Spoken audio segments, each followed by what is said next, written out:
নমস্কার বন্ধুরা, গল্প পাঠ বাই স্বাগতা চ্যানেলে আপনাদের সবাইকে স্বাগত।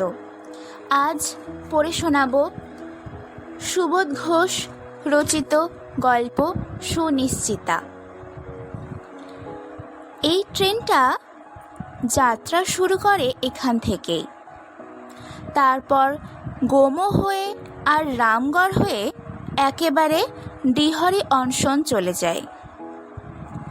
ধানবাদ রেল জংশনের নতুন প্ল্যাটফর্মের গা ঘেঁষে চুপ করে দাঁড়িয়ে আছে ট্রেনটা। একটা ফার্স্ট ক্লাস, একটা সেকেন্ড ক্লাস আর 5টা থার্ড, সেই সঙ্গে গোটা 10 গুডস ওয়াগন। ছোট এই ট্রেন গোমোতে গিয়ে বড় ট্রেনের সঙ্গে জুড়ে যায়। ছোট্ট এই গোমো লিঙ্ক এখনো স্তব্ধ, ইঞ্জিনটা এখনো লাগেনি। সকাল 8:15 ছাড়বে, এখন তো মাত্র 7টা, কিন্তু এরই মধ্যে এসে গিয়েছে বিমলেন্দু।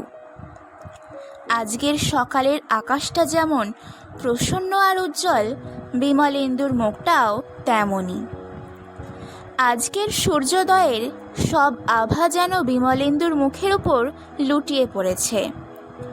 7টা দিন ডিহরি অনশনে কাটিয়ে দিয়ে তারপর কলকাতা চলে যাবে বিমলেন্দু। শীতের সকাল, তবু কুয়াশার ঘোর তেমন কিছু নেই।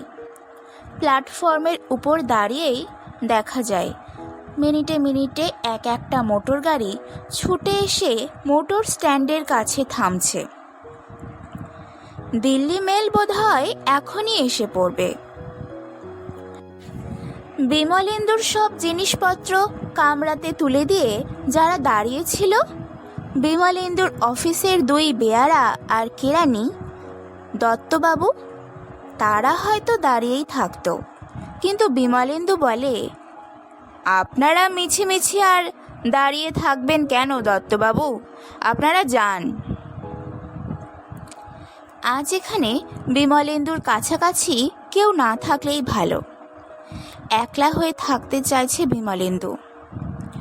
আজ আর কিছুক্ষণ পরে ট্রেনের এই ফার্স্ট ক্লাস কামরার সামনে প্ল্যাটফর্মের ওপর যে সুন্দর একটা উৎসব দেখা দেবে, সে উৎসবের সঙ্গে কেরানি দত্তবাবু আর বেয়ারাদের কোনো সম্পর্ক নেই, কোনো কাজও নেই।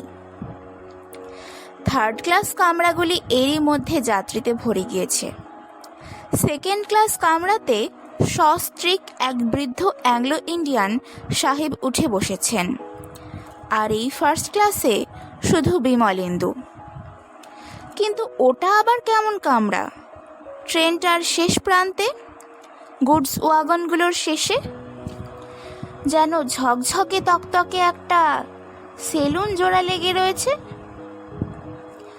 রেলওয়ের কোন ভিআইপি যাচ্ছেন বোধহয়। সেলুনের সামনে প্ল্যাটফর্মের উপর বাক্স, বেডিং ও বাস্কেটের একটা ভিড় জমে রয়েছে, আর 2টো বুল টেরিয়ারও আছে। কিন্তু বুল টেরিয়ারের গলার শিকল শক্ত করে ধরে দাঁড়িয়ে আছে যে চাপরাশিটা, তার সাজ কোনো রেলওয়ে কর্তার চাপরাশির সাজের মতো নয়। খাকি চুস্ত পাজামা আর খাকি কোট, মাথায় একটা খাকি পাগড়ি। এই লোকটাকেও কোথায় যেন দেখেছে বিমলেন্দু। মনে পড়েছে, লোকটা হলো ডিকে রায়ের চাপরাশি। এই তো 7 দিন আগে দেখতে পেয়েছিল বিমলেন্দু। ধানবাদ আদালতের বারান্দায় দাঁড়িয়ে উকিলের সঙ্গে কথা বলছেন ডিকে রায়, আর এই চাপরাশিটা কাগজপত্রের মস্ত বড় একটা ফাইল হাতে নিয়ে এক পাশে দাঁড়িয়ে আছে। বিমলেন্দু তার অফিসের কেরানি দত্তবাবুর কাছেই শুনেছে ডিকে রায়ের বাবা হলেন এদিকের একজন কোল কিং, কয়লা রাজা। সুতরাং ডিকে রায়কে কোল প্রিন্স বলতে হয়। দেখতে সুন্দর, বয়স অল্প, আর এরই মধ্যে ব্যবসার কাজে এত দক্ষ, প্রিন্স বললে বাড়িয়ে বলা হয় না। কিন্তু কোথায় চললেন ডিকে রায়? শুনেছিল বিমলেন্দু লয়াবাদের কাছে ভজুয়া কলিয়ারি নামে একটা কলিয়ারির উপর ইনজাংশন জারি করবার জন্য এখানে এসেছিলেন ডিকে রায়। ইনজাংশন জারি করা বোধহয় হয়ে গিয়েছে, তাই চলে যাচ্ছেন ডিকে রায়। বোধহয় করণপুরার দিকে। ওদিকেও নাকি ডিকে রায়ের দুটো খাদ আছে। হীরাপুরে মাত্র একটা মাস ছিলেন ডিকে রায়। হীরাপুরের জীবনের সঙ্গে ডিকে রায়ের কোনো সম্পর্ক নেই। একটি মাসের মধ্যে কোনো সম্পর্ক হতেও পারে না। দেখেছে বিমলেন্দু, খুবই সাধারণ রকমের চেহারার একটা বাংলোতে ভাড়াটে হয়ে শুধু একটা মাস হীরাপুরে কাটিয়েছেন ডিকে রায়। নিরিবিলি জায়গাতে একেবারে নীরব একটা বাড়ি। শুধু ওই উকিলবাবু ছাড়া আর কাউকে কোনোদিন ডিকে রায়ের নিরিবিলি বাংলোর ফটোকে দেখতে পায়নি বিমলেন্দু। কিন্তু বিমলেন্দুর সঙ্গে হীরাপুরের সম্পর্ক আছে। সেই সম্পর্কটাই আর কিছুক্ষণ পরে এখানে একটা উৎসবের মতো রূপ নিয়ে বিমলেন্দুর চোখের সামনে দেখা দেবে। আজ 2 বছর হলো বিমলেন্দু হীরাপুরে আছে। বিমলেন্দুও হীরাপুরে একটা বাংলো ভাড়া নিয়ে 2 বছর পার করেছে। রঙিন ফুলে আর লতা পাতায় ঘেরা একটা শৌখিন বাংলো। বিমলেন্দুর কাছে এই 2 বছরের জীবনটা যেন একটা মায়াময় তৃপ্তির জীবন, একটা গৌরবের রেকর্ড, একটা গর্বের ইতিহাস। ডিকে রায়ের বাংলো একটা মাস ধরে হীরাপুরের তুচ্ছতার মধ্যে নিঝুম হয়ে দিন কাটিয়েছে, কিন্তু বিমলেন্দুর বাংলোর সে দুর্ভাগ্য হয়নি। ডিকে রায়ের বাংলোতে কোনো ফুলই নেই, সুতরাং সেখানে ফুল নেবার আশায় কেউ ছুটে যেতে পারে না, যায়ও নি কেউ। কিন্তু বিমলেন্দুর বাংলোর ফুল নেবার জন্য এই 2 বছর ধরে যেন একটা কাড়াকাড়ির উৎসব জেগে উঠেছিল। কলকাতার যে কোম্পানির ইন্সপেক্টিং অফিসার হয়ে বিমলেন্দুকে হীরাপুরে আসতে হয়েছে আর 2 বছর থাকতে হয়েছে, সেই কোম্পানির একটা ব্রাঞ্চ অফিস ধানবাদেও আছে। এটাও কয়লার এক কারবারি কোম্পানি। এই কোম্পানিরও 3টে কলিয়ারি ঝরিয়ার আশেপাশে আছে। 800 টাকা মাইনে দেয় কোম্পানি। বাংলো ভাড়া বাবদ আরও 200 টাকা। বিমলেন্দুর একা জীবনটাকে শৌখিন করে সাজিয়ে রাখতে পেরেছে বিমলেন্দু। আপাতত এখানকার কাজের দায় চুকে গিয়েছে। এখন কলকাতায় ফিরে যেতে হবে। হয়তো 1-8 বছর পরে কোম্পানির কাজে আবার আসতে হবে।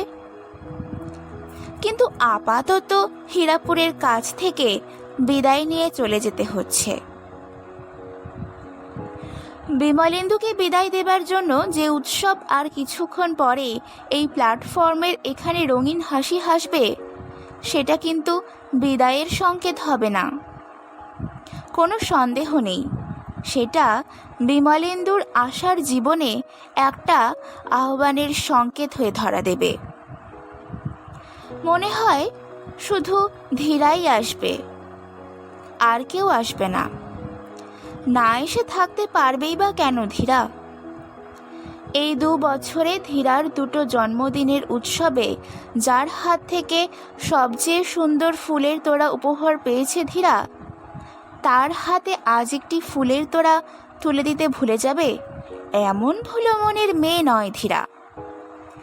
ধীরার চোখ দুটো এই 2 বছরে অন্তত 10 বার বিমলেন্দুর মুখের দিকে নিবিড় হয়ে তাকিয়ে বিমলেন্দুর প্রাণটাকে স্পষ্ট করে বুঝিয়ে দিতে পেরেছে কি আশা করছে ধীরা। ধীরাদের বাড়িতে চায়ের নেমন্তন্ন খেয়ে চলে আসবার সময় নিজের কানেই শুনতে পেয়েছে বিমলেন্দু। ধীরার বাবা কার কাছে যেন বলছেন, চমৎকার ছেলে। বিমলেন্দুর মতো যোগ্য ছেলে আমি আর দেখিনি। সেই সন্ধ্যাটার কথাও কি ভোলা যায়?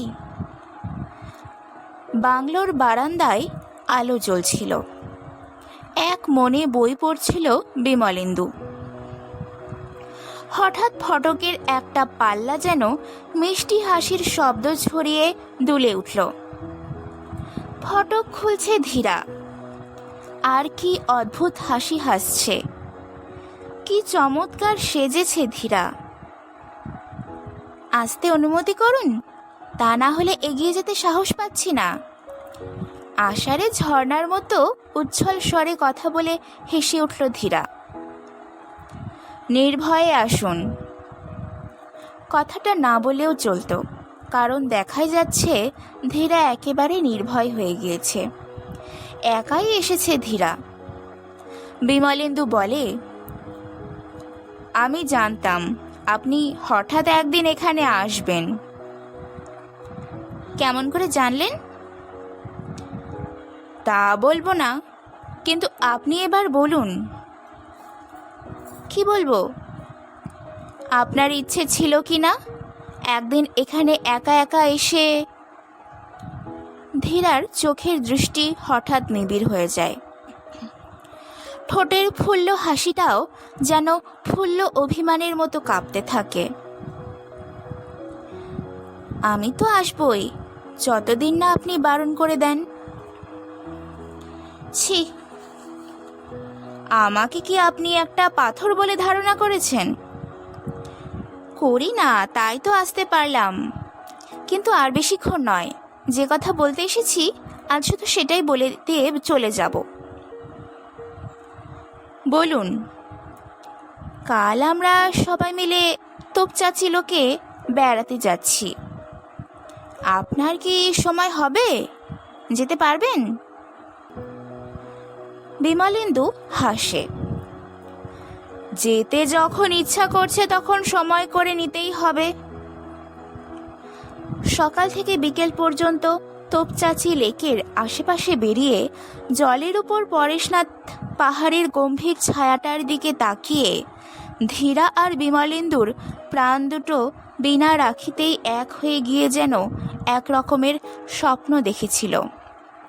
ধীরা বলে, তোপচাচির লেকের কথা আর কদিন মনে করে রাখতে পারবেন? চিরকাল। চলুন এবার, সবাই এখন বোধহয় রওনা হবার জন্য তোড়জোড় করছে। প্ল্যাটফর্মের উপর আস্তে আস্তে পায়চারি করে বিমলেন্দু। চোখ দুটো কিন্তু মাঝে মাঝে ছটফট করে ওঠে। ধীরা কি একবার না এসে থাকতে পারবে? অন্তত এটুকু জেনে নেবার জন্যও তো আসবে আর কতদিন পরে হীরাপুরে ফিরে আসবে বিমলেন্দু। ধীরা যে অপেক্ষায় থাকবে সে সত্যটা তো চোখ দুটোকে আর একবার নিবিড় করে দিয়ে আর বিমলেন্দুর মুখের দিকে শুধু নীরবে তাকিয়ে থেকেই জানিয়ে দিতে পারে ধীরা। থার্ড ক্লাসের কামরাগুলির ভেতরে ঠেলাঠেলি আর হুড়োহুড়ি বাড়ছে। চাওয়ালা চেঁচিয়ে হাঁক দিয়ে চলে যাচ্ছে। এতক্ষণ ধরে শুধু ধীরার কথা ভাবলেও সন্দেহ হয় বিমলেন্দুর। হয়তো অতসীও আসবে। হয়তো কেন, আসবেই অতসী। অতসী যে ধীরার মতো অত সাবধানে আর হেয়ালি করে কথা বলে না। যা বলে তা স্পষ্ট করেই বলে দেয়। যা আশা করে তা একেবারে স্পষ্ট করেই আশা করে। ধীরাদের সঙ্গে তোপচাচি লেক থেকে বেরিয়ে এসে যখন বাংলোতে ফিরে বারান্দার উপর ক্লান্তভাবে বসে আর আলো নিভিয়ে দিয়ে সন্ধ্যা আকাশের তারা দেখছিল বিমলেন্দু, ঠিক তখন জোরে গলা কেশে আর গেটের কাছে দাঁড়িয়ে ডাক দিয়েছিলেন এক ভদ্রলোক, অতসীর বাবা সনাতন বাবু। বিমলেন্দু বাবু আছেন? সনাতন বাবু বলেছিলেন, অতসী নিজেই আসতো, কিন্তু একটু লজ্জা পাচ্ছে বলেই নিজে আর এলো না। আমি এলাম। আপনাকে কাল সন্ধ্যাতে কষ্ট করে আমার ওখানে একবার যেতেই হবে। কেন? অতসীর মার অনুরোধ, আমাদের বাড়ির সবারই অনুরোধ, আপনি অন্তত 1 ঘন্টা আমার ওখানে বসে অতসীর গান শুনবেন, আর একেবারে খেয়ে দিয়ে ফিরবেন। বিমলেন্দু বলে, নববর্ষের সম্মেলনে গান গাইলেন যিনি, তিনি কি? হ্যাঁ হ্যাঁ, অতসী গান গেয়েছিল। তাহলে তো আপনি অতসীকে দেখেছেনও। যাই হোক, ইচ্ছা আছে আপনার পরিচয়টুকু একটু ভালো করে জেনে নেব। আপনার বাবা আছেন নিশ্চয়ই? আগে না। মা? না। অভিভাবক বলতে তাহলে? গুরুজন বলতে একজন আছেন। কে? কাকিমা। তাহলেই হবে। মোট কথা, শুরুতে প্রস্তাবটা কোনো গুরুজনের কাছেই করা নিয়ম। আচ্ছা, আজ তবে আসি বিমলেন্দু। বুঝতে অসুবিধা নেই কত স্পষ্ট করে কোন ইচ্ছের কথা বলে চলে গেলেন সনাতন বাবু। কিন্তু কাকিমাকে চিঠি লিখে বিশেষ কোনো ফল হবে না। কাকিমা নিজেই একেবারে স্পষ্ট করে বিমলেন্দুকে জানিয়ে দিয়েছেন, নিজেই দেখে শুনে পছন্দ করে নিয়ে তারপর একটা খবর দিস বিমল। আমাকে দিয়ে আর খোঁজাখুঁজি করাসনি, আমি পারবো না। তাছাড়া আমার বুড়ো চোখের পছন্দের মেয়ে তোর মতো ফ্যাশনের ছেলের চোখে ধরবে বলে মনে হয় না। বিমলেন্দু হেসেছিল। পছন্দ যদি করি তবে খবর পাবেন বইকি, ঠিক সময়েই খবর দেব। গান গাওয়া শেষ করেই অতসী হেসে উঠেছিল। বুঝতে পারছি আপনার পছন্দ হলো না। চমকে ওঠে বিমলেন্দু। কি বললেন? অতসী, আমার গানটা বোধহয় আপনার ভালো লাগলো না। তাই বলুন। তাই তো বলেছি, আমাকে ভালো লাগলো কিনা এই প্রশ্ন তো করিনি। একদিনেরও পরিচয় নেই, তবু কোনো মেয়ে যে এরকম কথা এত স্পষ্ট করে বলে দিতে পারে কখনো কল্পনাও করতে পারেনি বিমলেন্দু। কিন্তু মনে হচ্ছে অতসী যেন বিমলেন্দুকে চোখে আঙুল দিয়ে দেখিয়ে দিল অতসী দেখতে কত সুন্দর, অন্তত ধীরার চেয়ে অনেক সুন্দর। অতসীর স্পষ্ট কথাটা যেন স্পষ্ট করে একটা ঠাট্টা বুঝিয়ে দিতে চায় বিমলেন্দুকে। অতসীকে ভালো লাগবে না এমন সাধ্যি কারো হবে না, বিমলেন্দুরও না। 7টা দিনও পার হয়নি, অতসীও সে সন্ধ্যায় সেজেছিল, আর মিষ্টি সৌরভে যেন স্নান করে এসেছিল, আর নিজেদের গাড়িতেই এসেছিল। একটা ফুলের তোড়া বিমলেন্দুর হাতের কাছে এগিয়ে দিয়ে হেসে ফেলেছিল অতসী। স্বীকার করুন, এরকম চমৎকার ফুলের তোড়া আর কারো কাছ থেকে পাননি, এই প্রথম পেলেন। বিমলেন্দু, চমৎকার অচমৎকার কোনো ফুলের তোড়াই পায়নি, আপনি প্রথম দিলেন। অতসী, প্রথম উপহারের মান রাখবেন। বিমলেন্দু, নিশ্চয়ই, সেটা আপনার না বললেও চলতো। অতসী যেন ছোট্ট একটা ভ্রুভঙ্গি করে তাকায়। বলুন তো শুনি, কেমন করে মান রাখবেন? কি বললেন? বলতে চাইছেন এর চেয়েও ভালো একটা ফুলের তোড়া আমাকে প্রতিদান দেবেন, এই তো? অতসীর ভ্রুভঙ্গিটা যেন তীব্র একটা শ্লেষের অভিমানিত ভঙ্গি। বোধহয় বলতে চাইছে অতসী, ওভাবে প্রতিদান সেরে দেওয়া যে একটা নিষ্ঠুরতা। অতসীর আশাকে এত সস্তায় একটা ঘুষ দিলে সম্মানিত করা হবে না, অপমানিত করা হবে। অফিস থেকে বাংলোতে ফেরবার পথে রোজই বিকালে অতসীর সঙ্গে একবার দেখা হয়ে যেত। ঠিক মুখোমুখি দেখা নয়, শুধু চোখের চকিত দেখা। অফিসের গাড়িটা নিজেই চালিয়ে বাংলোতে ফিরত বিমলেন্দু, ড্রাইভার পাশে বসে থাকত। মোদি সাহেবের বাড়ির ফটক পার হয়ে রাস্তার বাঁকে এসে ডান দিকে ঘুরতেই দেখা যেত রাস্তার দুপাশের দুসারির করঞ্জ, পলাশ আর নিমের কোনো একটি ছায়ার কাছে যেন আনমনা একটি রঙিন ছবি আস্তে আস্তে হেঁটে ঘুরে বেড়াচ্ছে। খোপাটা চূড়ো করে বাঁধা, পায়ে নীল ভেলভেটের স্লিপার। শাড়ির আঁচলটা বোধহয় একটু বেশি শিথিল আর বেশি লম্বা, তাই আঁচল দিয়ে কোমরটাকে শক্ত করে একটা ফেরতা জড়িয়ে নিয়ে যেন মৃদুলতার একটা ছন্দিত ভঙ্গি হেঁটে হেঁটে বেড়াচ্ছে।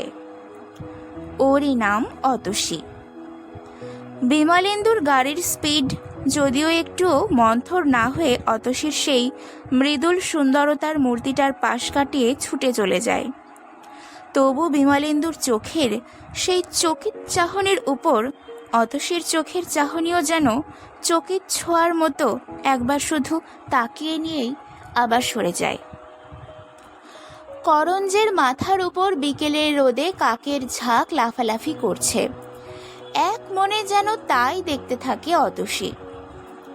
মনে হয়েছিল ঠিকই এ শুধু চকিত ঘটনার দেখা, নিতান্ত আকস্মিকের খেলা।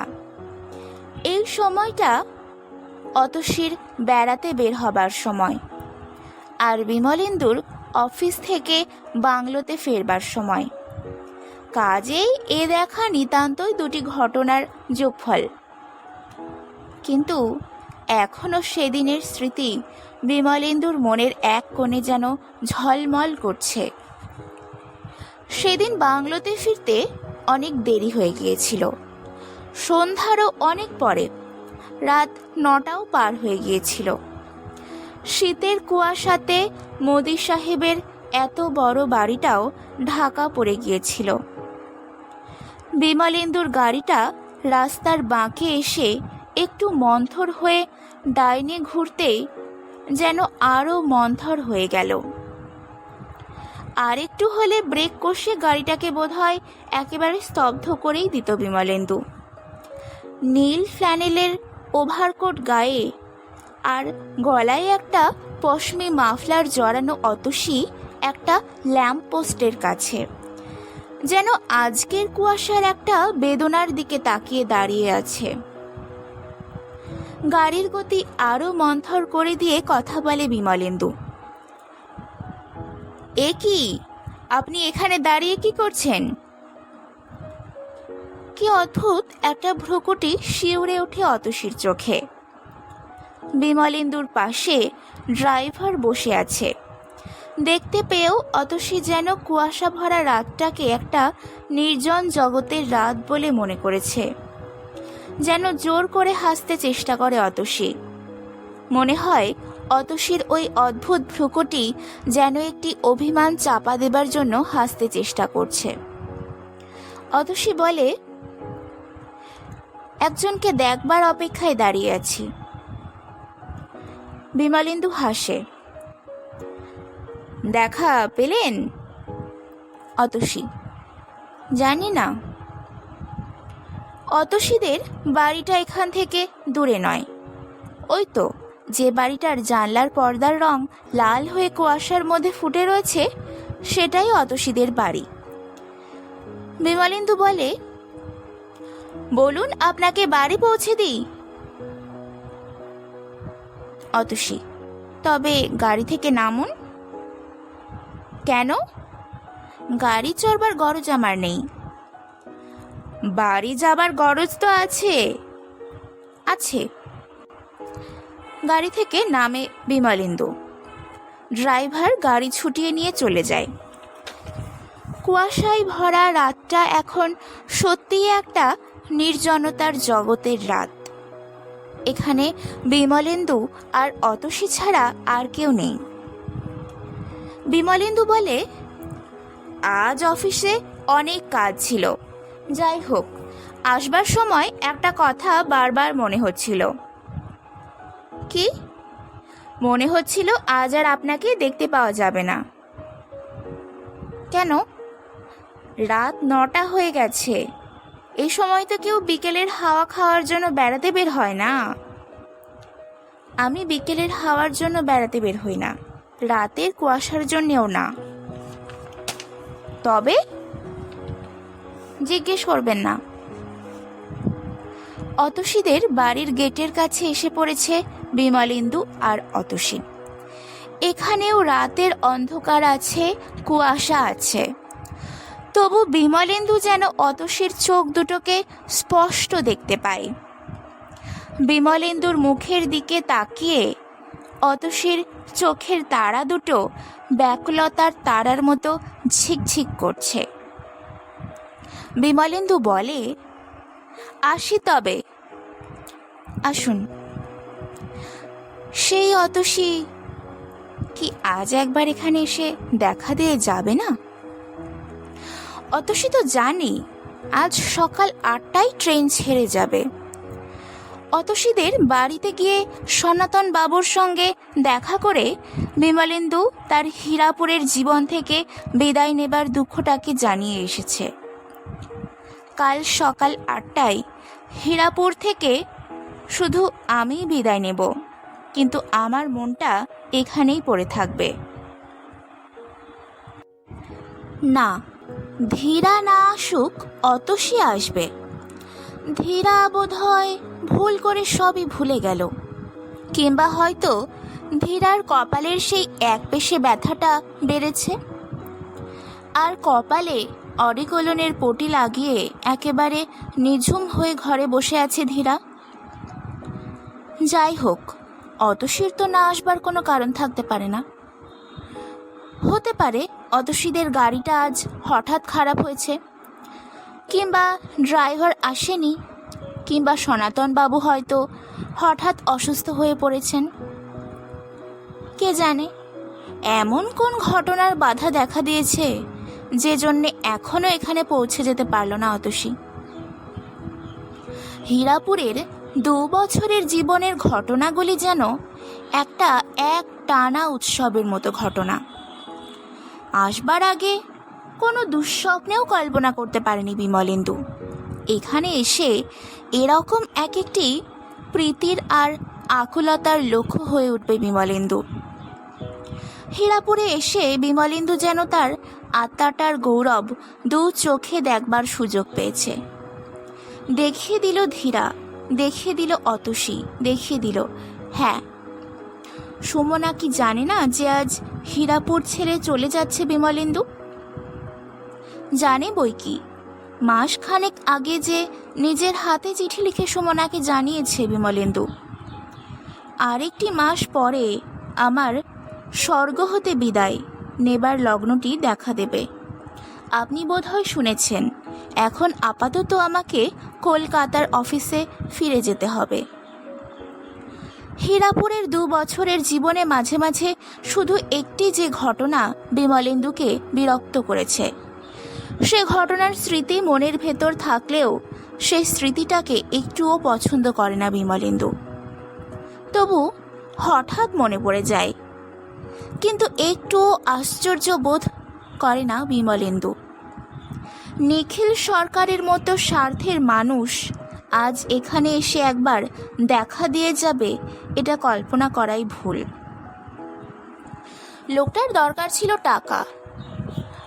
বিমলেন্দুকে তাগিদ দিয়ে উত্ত্যক্ত করেছে, সাহায্য পেয়েছে আর চলে গিয়েছে লোকটা। ব্যাস, তার কাজ হয়ে গেছে। লোকটা নাকি ধানবাদ বাজারের একটা জুতোর দোকানে কেরানির কাজ করে। লোকটা যেন বছরের 12 মাস 12 রকমের অভাব আর টানাটানির জ্বালায় ভুগছে। আপনি বারবার আমার কাছে এভাবে যখন তখন সাহায্য চাইতে আসবেন না, স্পষ্ট করে একদিন বলেই দিয়েছিল বিমলেন্দু। বারবার মানে অবশ্য 3 বার।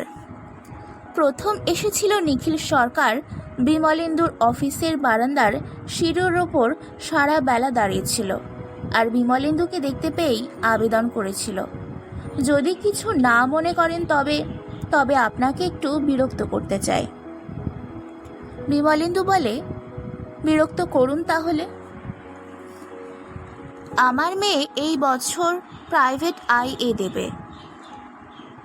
আপনি কি করেন? আমি বোম্বে শু স্টোরসে খাতা লিখি। বোম্বেতে? আগে না, এখানে এই ধানবাদ বাজারে। ভালো কথা, আসুন তাহলে। আমি একটুও বিরক্ত হইনি। আগে কথাটা হলো, মেয়েটার জন্য কিছু বই কেনা দরকার। গোটা 50 টাকা পেলে।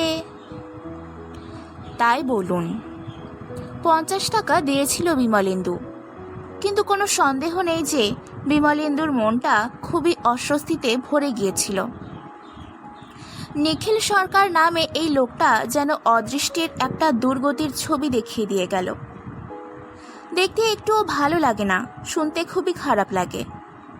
নিখিলবাবু যেন জীবনের যত রঙিন হাসি আর কলরবের, যত রং আর আলোর, যত ফুল আর ফলের, যত জ্যোৎস্না আর ফুরফুরে হাওয়ার একটা ভয়াল প্রতিবাদ। যেন পৃথিবীর সুখী মানুষের মনের কাছে নিষ্ঠুর একটা ঠাট্টাকে শব্দ করে শুনিয়ে দিয়ে যাচ্ছে, আজ তুমি অফিসার হয়ে গাড়ি চড়ে বেড়াচ্ছ, কাল তুমি জুতোর দোকানের কেরানি হয়ে যেতে পারো। তখন মেয়ের বইয়ের জন্য পরের কাছে হাত পাততে একটু লজ্জাবোধ করবে না? মাস 3-4 পরে আর একবার এসেছিল নিখিল সরকার। আবার আপনাকে বিরক্ত না করে পারলাম না। বিমলেন্দু বলে, এবার আমি সত্যিই বিরক্ত হব। নিখিল সরকার বলেন, মেয়েটার পরীক্ষার ফিয়ের জন্য আরও 60টা টাকা না পেলে যে চলবে না স্যার। অনেক চেষ্টা করেও জোগাড় করতে পারলাম না। এখন আপনি যদি দয়া করে। 60 টাকা নিখিল সরকারের হাতে তুলে দিয়ে বিমলেন্দু বলে, কিন্তু একটা কথা শুনুন, আর আমাকে বিরক্ত করবেন না। কিন্তু আবার একদিন এলেন নিখিল সরকার। পরীক্ষা দিতে মেয়েটাকে পাটনা যেতে হবে স্যার, কিছু টাকা দরকার। অন্তত 40টা টাকা পেলেই নিশ্চিন্ত হয়ে যায়। না, আর টাকা দিতে পারবো না। চলেই যাচ্ছিল নিখিল সরকার। বিমলেন্দু বলে, দেখুন, এবারও টাকা দিচ্ছি, কিন্তু একটি শর্তে, আর আপনি কখনো টাকা চাইতে আসবেন না। যে আগে আর আসবো না। সেদিন টাকা নিয়ে চলে গেল যে লোকটা, সে লোকটা কি সত্যিই শোনেনি যে বিমলেন্দু আজ চলে যাবে? কালই তো অফিস ঘরের কাজের মধ্যে জানলার দিকে একবার চোখ পড়তেই দেখতে পেয়েছিল বিমলেন্দু। নিখিল সরকার নামে সেই লোকটা ড্রাইভারের সঙ্গে কথা বলছে। ড্রাইভার নিশ্চয়ই বলে দিয়েছে, না আজ আর দেখা হবে না, সাহেব খুব ব্যস্ত, কালই কলকাতায় চলে যাচ্ছেন সাহেব। আজ এখানে এসে কোন স্বার্থের দাবির কথা নিয়ে বিমলেন্দুকে বিরক্ত করে যাবে? নিখিল সরকার নামে সেই লোকটার মনীষী কৃতজ্ঞতাটুকুও নেই। ওদের স্বভাবটা স্বার্থ ছাড়া আর কিছু বোঝে না। যেমনই বুঝেছে যে বিরক্ত করে তার আর কোনো ফল হবে না, টাকা পাওয়া যাবে না, অমনি সাবধান হয়ে গিয়েছে, আর সব উপকারের কথা ভুলেও গিয়েছে। কিন্তু সুমনা ভুলে যাবে কেন? সুমনা যে দেখে ধন্য হয়ে গিয়েছিল। বিমলেন্দু তার সেই উপহার একজোড়া লাল গোলাপকে ব্যস্তভাবে তুলে নিয়ে নিজের বুকের ওপরে, তার মানে জামার বুক পকেটের কাছে পিন দিয়ে এঁটে দিয়ে হেসে উঠেছিল, আমার সকল কাটা ধন্য করে। সুমনাদের বাড়িতেও অন্তত 4 বার চায়ের উৎসবে নিমন্ত্রণ পেয়েছে বিমলেন্দু। চায়ের আসরে এত লোক থাকতে বেছে বেছে বিমলেন্দুর চেয়ারের কাছে এসে দাঁড়িয়েছিল সুমনা। এত লোক থাকতে শুধু বিমলেন্দুর সঙ্গেই কথা বলেছিল সুমনা। সুমনার জ্যাঠামশাই শশধরবাবু সেদিন মল্লিক সাহেবকে যে কথাটা বলেছিলেন, সে কথাটা স্পষ্ট শুনতে পেয়েছিল বিমলেন্দু। কোনো সন্দেহ নেই মিস্টার মল্লিক, বিমলেন্দু একটি আইডিয়াল ছেলে। কোনো সন্দেহ নেই, সুমনার স্বপ্নেরও আইডিয়াল মানুষ বিমলেন্দু। সুমনা নিজের মুখেই একদিন বিমলেন্দুর কাছে কথাটা বলেছে, আপনি যতদিন হীরাপুরে আছেন আমিও হীরাপুরে ততদিন। আপনি যদি চলে যান, কি আমিও তবে চলে যাব। কোথায়? দার্জিলিংয়ে কাকার কাছে। কেন? কোন লজ্জায় এখানে আর পড়ে থাকবো, মানুষের চোখে একটা ঠাট্টার বস্তু হয়ে পড়ে থাকার জন্যে? কিন্তু আমি যদি হঠাৎ দার্জিলিংয়ে গিয়ে আশ্রয় নিই তবে? বাড়িয়ে বলবেন না, এত সৌভাগ্য আমার হবে না। তাই তো মনে হয় আর কেউ না আসুক, অন্তত সুমনা আজ একবার এখানে না এসে পারবে না। শশধর বাবুর সেদিনের কথাটার ঝংকার যে এখনো বুকের ভিতরে শুনতে পাচ্ছে বিমলেন্দু। আইডিয়াল ছেলে। সুমনার চোখের নীরব সংকেত কতবার জানিয়ে দিয়েছে বিমলেন্দু যে সুমনার আশার জগতে একটা আনন্দের ঝংকার হয়ে গিয়েছে। সুমনার যত প্রিয় উপন্যাস, যত হার্ডি থ্যাকারে আর জর্জ এলিয়ট একটি একটি করেই নিজেই বিমলেন্দুর বাংলোতে এসে পৌঁছে দিয়ে গেছে সুমনা। বই ফেরত নেবার জন্য আবার নিজেই এসেছে। বিমলেন্দু আশ্চর্য হয়ে বলেছে, আপনি একটুও বিরক্ত বোধ করছেন না? এটাই আশ্চর্য। কিসের বিরক্ত? এই যে এত খাটছেন, বই দিয়ে যাচ্ছেন, নিয়ে যাচ্ছেন। বলুন আপনি বিরক্তি বোধ করছেন। চমৎকার বিরক্তি। ঠাট্টা করছেন? না, চিরকাল বিরক্ত করব না, দুশ্চিন্তা করবেন না। চিরকাল বিরক্ত হতেই যে চাই। সুমনা বলে, আস্তে কথা বলুন, পল্টু বারান্দায় দাঁড়িয়ে আছে। এত ছেলে মানুষ নয় পল্টু যে আপনার ভাষার মানেটাকে সন্দেহ করতে পারবে না। আপনি সন্দেহ করবেন না তো? আপনি যদি বলেন তবে নিশ্চয়ই সন্দেহ করব না। বলছি সন্দেহ করবার কিছুই নেই। নিঃসন্দেহ হয়ে গিয়েছিল যে সুমনার আশা, সে সুমনা আজ আসবে না। এই সন্দেহটাকে সহ্য করতে ইচ্ছে করে না। নিতান্ত অর্থহীন একটা সন্দেহ। আসবে বই কি, এখনো অনেক সময় আছে। ট্রেনের গায়ে ইঞ্জিন এখনো লাগেনি। হতে পারে ওরা তিনজনে একসঙ্গেই আসবে, ধীরা, অতসী আর সুমনা। ট্রেনের ওই প্রান্তে সেলুনের দরজার কাছে একটা ব্যস্ততা। ডিকে রায়ের জিনিসপত্র কামড়ায় উঠছে, আর ডিকে রায় নীরব হয়ে দাঁড়িয়ে পাইপ টানছেন। বুল টেরিয়ারের দিকে তাকিয়ে মাঝে মাঝে হাসছেন। গার্ডের মূর্তি দেখা দিয়েছে। পার্সেল ভ্যানের কাছে দাঁড়িয়ে কি যেন দেখছেন গার্ড। ইঞ্জিন লেগেছে। প্ল্যাটফর্মের শোরগোল এবার বেশ একটু উদ্দাম হয়ে গিয়েছে। আরে ও কি ব্যাপার? একগাদা মুখর হাসির উৎসব ওখানে। ঠিক ডিকে রায়ের সেলুনের কাছে উদ্দাম হয়ে উঠেছে। হাসি, ফুল আর রঙিনতার হিল্লোল। ধীরার হাতে ফুল, অতসীর হাতে ফুল, সুমনার হাতে ফুল, আর ডিকে রায় সেই অভ্যর্থনার উল্লাসের সামনে এক পরম বরেণ্য মূর্তির মতো দাঁড়িয়ে হাসছেন। হাসছে হীরাপুরের এক হৃদয়েশ্বরের জয়ন্ত মূর্তি।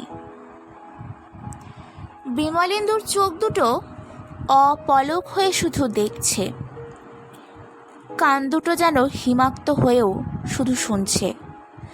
তিনটি রঙিন আশার ব্যাকুলতা যেন প্রাণ দানের জন্য ডিকে রায়ের মুখের সেই প্রসন্ন হাসির কাছে হুড়োহুড়ি করছে। কখন এলো ওরা? একে একে এসেছে না একসঙ্গে? কিন্তু এলোই যদি, তবে ওখানে কেন? কিছুই বোধহয় বুঝতে পারছে না বিমলেন্দু। ট্রেনের এদিকে একটি ফার্স্ট ক্লাস কামরা, আর ওদিকে একটি শৌখিন সেলুন। এদিকে এক কোল কোম্পানির একটি ভৃত্য, আর ওদিকে স্বয়ং একটি কোল কোম্পানি। মাঝখানে যে বিপুল একটা ব্যবধান, বুঝতে পারছে না কেন বিমলেন্দু। তাই ভাবতে গিয়ে বারবার চমকে উঠছে বিমলেন্দুর হৃৎপিণ্ডটা। প্রশ্নটা একটা বোবা যন্ত্রণায় ছটফট করছে। কেন কেন ধীরা, অতসী আর সুমনা ওখানে গিয়ে একেবারে পুষ্পিত উৎসর্গের মতো লুটিয়ে পড়েছে?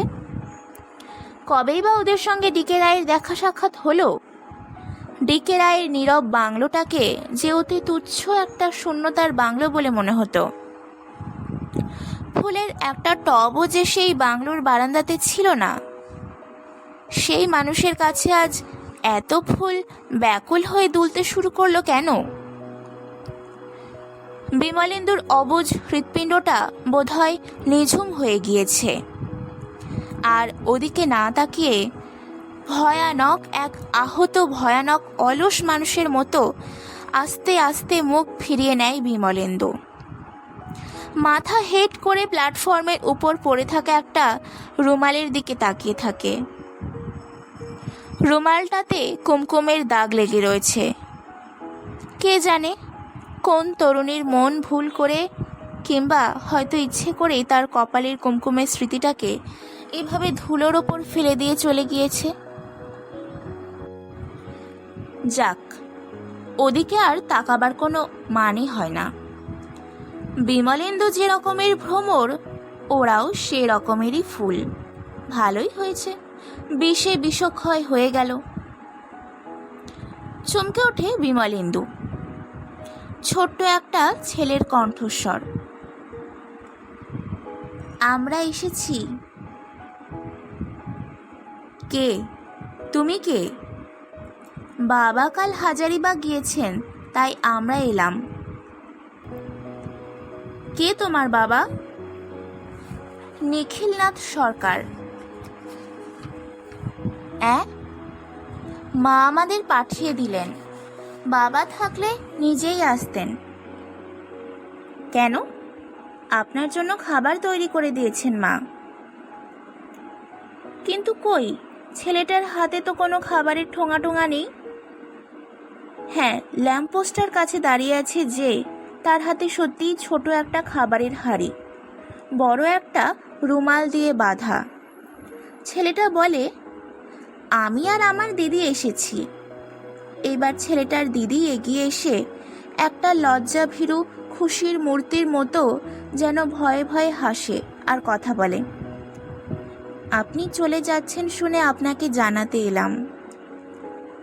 বিমলেন্দু বলে, কি? আমি পাশ করেছি। মা বললেন খবরটা আপনাকে দেওয়া উচিত। কেন? আপনি সাহায্য করেছিলেন বলেই তো। বিমলেন্দুর চোখ দুটো চমকে ওঠে, যেন বুকের ভিতর থেকে একটা বিস্ময় উথলে উঠে দু চোখের উপর ছড়িয়ে পড়েছে। বিমলেন্দু হাসে। বুঝলাম, আপনারা দুজন হলেন নিখিলবাবুর মেয়ে আর ছেলে, অর্থাৎ দিদি আর ভাই। কিন্তু দিদির নামটা কি আর ভাইটির নামটাই বা কি? আমি মীরা, ভাই হলো বলাই। বেশ, দিন তাহলে কি খাবার এনেছেন? মীরার হাত থেকে খাবারের হাঁড়িটা তুলে নিয়ে কামরার ভিতর রেখে আসে বিমলেন্দু। আচ্ছা, আপনার সঙ্গে দেখা হয়ে খুব ভালো হলো। নিখিলবাবুকে আমার নমস্কার জানাবেন। কি অদ্ভুত কাণ্ড! নিখিলবাবুর মেয়ের চোখ দুটো যেন হঠাৎ জ্যোৎস্নায় ভরে গিয়ে অদ্ভুত রকমের হয়ে গিয়েছে।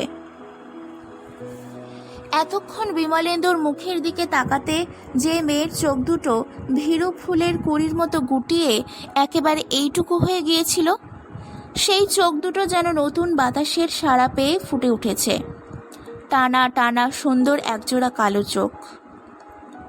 নিখিলবাবুর মেয়ের বয়স কত হবে? ধীরা, অতসী কিংবা সুমনার চেয়ে বড়জোর 1-2 বছরের ছোট হবে, এমন কিছু ছোট নয়। তবে তার চোখে এত ভীরুতা কেন? আর হঠাৎ এত বেশি বিষয় বা কেন? বিমলেন্দু বলে, IAA পাশ করলেন, তারপর এখন বিয়ে পড়বেন নিশ্চয়? না। কেন? উত্তর দেয় না মীরা। আজ মীরার এই নিরুত্তর মূর্তিটার দিকে তাকাতে গিয়ে বিমলেন্দুর চোখ দুটো যেন লোভীর মতো অপলক হয়ে তাকিয়ে থাকে। মীরার পায়ে রবারের চটি, তাও এক জায়গায় কেমন ছেঁড়া ছেঁড়া বলে মনে হয়। কিন্তু মীরার গায়ের শাড়িটা চমৎকার, সস্তার একটা ছাপা শাড়ি বটে, কিন্তু শাড়ির জমির রংটা হালকা সবুজ, তার উপরে যেন কুচো কুচো জবাব কুড়ি ছিটানো। আঁচলটাতে শুধু ঘন লালের মোটা মোটা টান আঁকা। বিমলেন্দু বলে, আপনি বিয়ে পড়ুন, এ বিষয়ে আপনার বাবাকে আমি চিঠি দেব। উত্তর দেয় না মীরা। বিমলেন্দু বলে, আমি আবার আসব। কবে? প্রশ্ন করতে গিয়ে মীরা সরকারের এতক্ষণের শান্ত চোখ দুটো ঝিক করে হেসে ওঠে। বিমলেন্দু বলে, দেখি কবে আসতে পারি, আসবার আগে অবশ্যই চিঠি দেব। চমকে ওঠে মীরা। বিমলেন্দু বলে, হ্যাঁ, কিন্তু এসেই যেন দেখতে পাই। বলুন। যেন দেখতে পাই কি যেন বলতে চাই বিমলেন্দু, চেষ্টা করে নয়, যেন বুকের ভেতর থেকে একটা আশার উল্লাস আপনি উঠলে উঠতে চাইছে, কিন্তু বলতে গিয়ে ভাষা হারিয়ে ফেলেছে বিমলেন্দু। মীরা বলে, তাহলে আমরা এখন যাই। ট্রেন ছাড়ুক তারপর? না। কেন? উত্তর দেয় না মীরা। বিমলেন্দু দুপা এগিয়ে গিয়ে নিখিল সরকারের মেয়ের ছায়ার কাছে এসে দাঁড়ায়। বলতে পারছো না কেন মীরা? কিসের লজ্জা, ভয়ই বা কিসের? মীরার ভয়ের মনটাকে যেন বিস্ময়ে ভরে দিয়েছে বিমলেন্দু, যেন আপন জনের কণ্ঠস্বর শুনতে পেয়েছে মীরা। মীরা বলে, কাউকে চলে যেতে দেখলে আমার খুব খারাপ লাগে, সে যেই হোক না কেন। বিমলেন্দু হেসে ফেলে, তাই বলো, কিন্তু বিমলেন্দুর বুকের ভেতর যেন নিশ্চিন্ত হয়ে একটা আকাশ ভেসে উঠেছে। সে আকাশে একটা জয় পতাকা উঠছে। হীরাপুরে এসে ভুল করেনি, অপমানিত হয়নি, বিদ্রূপ করেনি কোনো অভিশাপ। ভাগ্যের শুধু চোখ দুটো কড়া আলোর দিকে তাকাতে গিয়ে ধাঁধিয়ে গিয়েছিল। ট্রেন ছাড়তে বোধহয় আর 5 মিনিটও বাকি নেই। ওদিকের উৎসবের নাটকে ড্রপ সিন পড়ল কি? চোখ তুলে তাকায় বিমলেন্দু। ওহ, নাটকের শেষ অঙ্কটা যে এত নিদারুণ হবে কল্পনাও করতে পারেনি বিমলেন্দু। সেলুনের দরজার কাছে দাঁড়িয়ে আছেন ডিকে রায়, ধীরা, অতসী আর সুমনা। 3 জনের 3টি হাত একসঙ্গে ব্যগ্র হয়ে ফুলের তোড়া তুলে ধরেছে।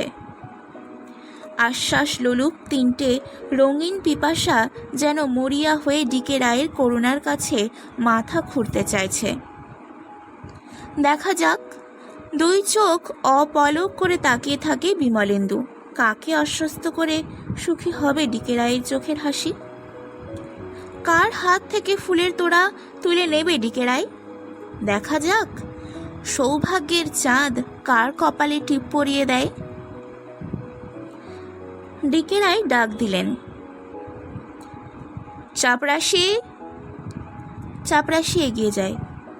হুজুর। ডিকে রায় বলেন, এই 3টে ফুলের তোড়া নিয়ে সেলুনের ভেতরে রেখে দাও। হাত পাতে চাপরাশি। 3টে ফুলের তোড়া 3টি হাতের মুঠো থেকে ঝুপঝুপ করে চাপরাশির হাতের ওপর খসে পড়ে। ধীরা, অতসী আর সুমনা। 3টি রঙিন ফানুসের প্রাণ যেন একটা ঝড়ের হাতের চর খেয়ে হঠাৎ মুখ ফিরিয়েছে। ট্রেনের ওই প্রান্ত থেকে এই প্রান্তের দিকে তাকিয়েছে 3টে উদ্ভ্রান্ত দৃষ্টি। বিমলেন্দু ব্যস্ত হয়ে ডাকে, কুলি, কুলি। মীরার 2 চোখ যেন হঠাৎ আতঙ্কে বিহ্বল হয়ে ঝাপসা হয়ে যায়। বিমলেন্দু বলে, আমি চলে যাচ্ছি না মীরা, আমি নেমে যাচ্ছি, আমি যাব না। কেন? আরও আতঙ্কিত একটা বিস্ময়ের আর্তনাদের মতো মীরার প্রশ্নটা করুণ হয়ে কেঁপে ওঠে। ফার্স্ট ক্লাসের কামরার ভিতর থেকে বিমলেন্দুর যত জিনিসপত্র ঝটপট নামিয়ে ফেলেছে কুলিরা। বিমলেন্দু বলে, তোমার বাবার সঙ্গে দেখা না করে আমি যাব না, তাই নেমে পড়লাম। যেন একটা ক্লান্ত হাসির মিছিল। ধীরা, অতসী আর সুমনা যখন আস্তে আস্তে হেঁটে ট্রেনের এই প্রান্তে এসে বিমলেন্দুর ছায়ার কাছে থমকে দাঁড়ায়, তখন ট্রেনের গার্ড হুইসল দিয়েছে, ফ্ল্যাগ দুলিয়েছে। ধীরা চেঁচিয়ে ওঠে, আপনার ট্রেন যে ছেড়ে যাচ্ছে। যাক না, আপনার জিনিসপত্র যে এখনো ওইখানেই পড়ে আছে। বিমলেন্দু বলে, থাকুক না। সুমনা বলে, আপনি যাবেন না মনে হচ্ছে। বিমলেন্দু বলে, তাই তো মনে হচ্ছে। ধীরা হাসে, ব্যাপারটা কি? অতসী হাসে, রহস্য বলে মনে হচ্ছে। সুমনা হাসে, অদ্ভুত রহস্য। ধীরা, অতসী আর সুমনার 3 জোড়া চোখ এইবার তীব্র হয়ে নিখিল সরকারের মেয়ের মুখটাকে যেন খুঁটিয়ে খুঁটিয়ে দেখতে থাকে। চেঁচিয়ে হেসে ওঠে বিমলেন্দু, ইনিই হলেন রহস্য, নিখিল বাবুর মেয়ে মীরা। ধীরা বলে, তার মানে? বিমলেন্দু বলে, তার মানে মীরাকে একেবারে সঙ্গে নিয়েই কলকাতায় ফিরব। অতসী বলে, কি বললেন? বিমলেন্দু বলে, বিয়েটা হীরাপুরেই হবে। সুমনা বলে, তবে তো বেশ অদ্ভুত কাণ্ডই হবে। বিমলেন্দু বলে, হ্যাঁ, অন্তত আপনাদের 3 জনকে নিমন্ত্রণ করতেই হবে। এতক্ষণ আপনারা শুনলেন সুবোধ ঘোষ রচিত গল্প সুনিশ্চিতা। আমার গল্প শুনতে কেমন লাগছে অবশ্যই জানাতে ভুলবেন না। নমস্কার।